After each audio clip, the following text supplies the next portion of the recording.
Hello and welcome. So today I'm making something like a calzone and also like a kachori.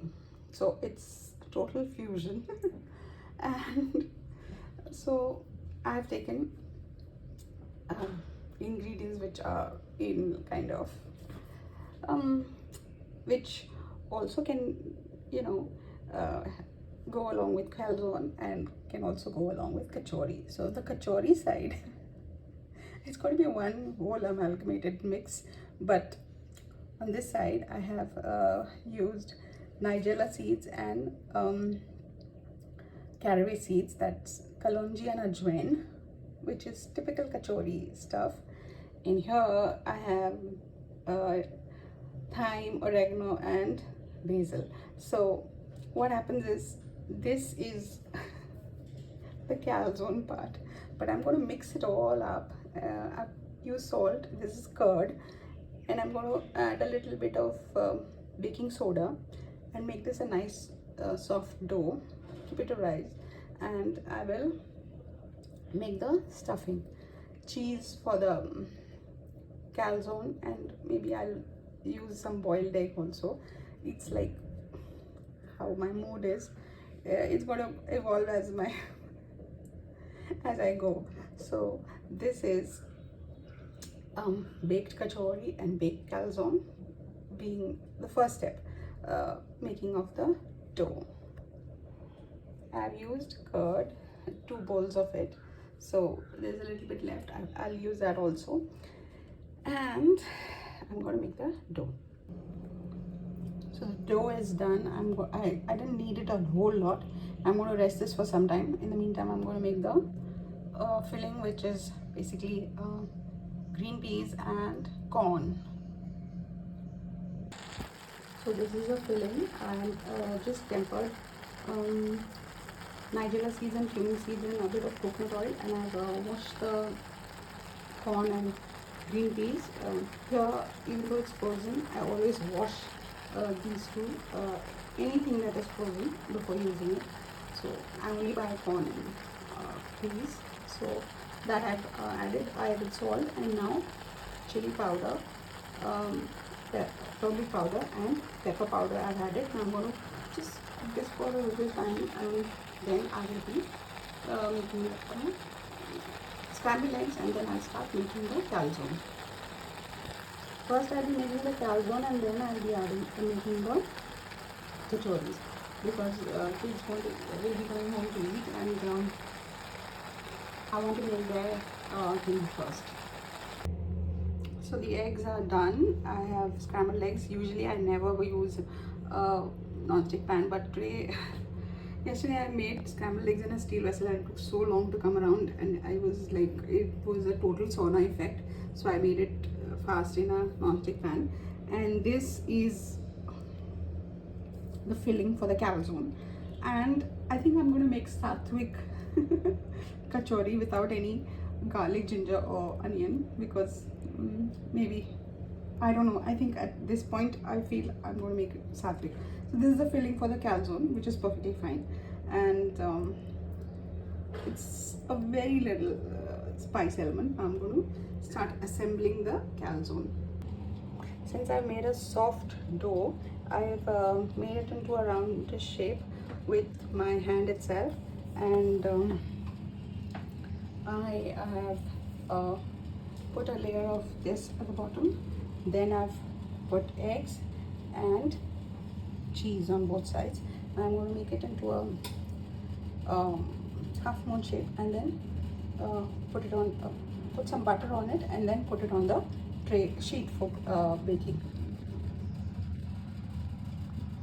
So this is first one ready. I'm going to make all of it like this.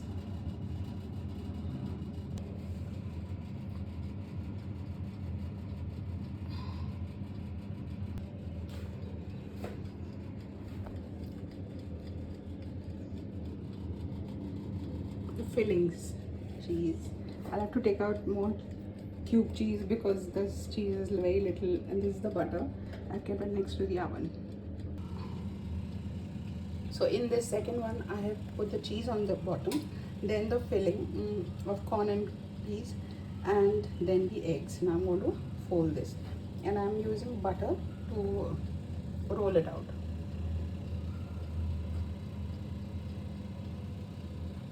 So this is ready, and I'm going to put it in the oven for baking.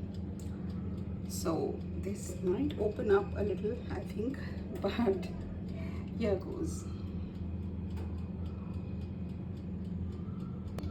First round into the oven. So two I have made with just, after putting it in, I got this bright spark to make two more round calzones with just egg and cheese. So that is also gone, and now this is going to bake for another 15 minutes, and then I'll be taking it out. So this is done. The aroma is amazing. Some of it opened as I expected it would, and that also looks really yum.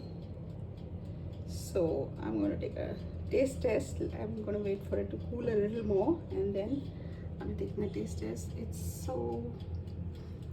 easy. Instead of, you know, slaving over a stove and sweating so much, baking, summer and baking. So this looks really delicious, and I'll be taking a taste test now. So I took a taste of what I had made, and it is I gave it to my kids. They also liked it very much. This is actually kachori, but I've put in a cheese cube. This one I closed. So this is what I'm showing you. And what happens is when you knead the dough with curd, the outer covering, the pastry kind of becomes very, very tasty. And it was even more tastier than, you know, when I make the dough with any kind of thing with yeast. Curd adds a very different element of taste to the food, especially dough. So this is actually fusion kachori without ginger, garlic and onions. I'll make that tomorrow with ginger and garlic and onions. Today it's a very sattvic, yeah, kind of food. No ginger, no garlic, no onion, and just plain spices and you know, corn and green peas. So I'm going to close this, and I'm going to bake it, and then I'm going to eat it later. So this is how it is, and it's going to go into the oven for 20 minutes on high heat, 250 degrees, and it will be done. I mean, no matter how much of butter I put on top, it just kind of disappears somewhere. That's another thing. And that's done. So I'll be taking it out in some time. So this got done, and I opened this just to show you all how it looks. It tastes very, very good. And now I'm done with baking for today, and thank you for viewing. Bye and take care.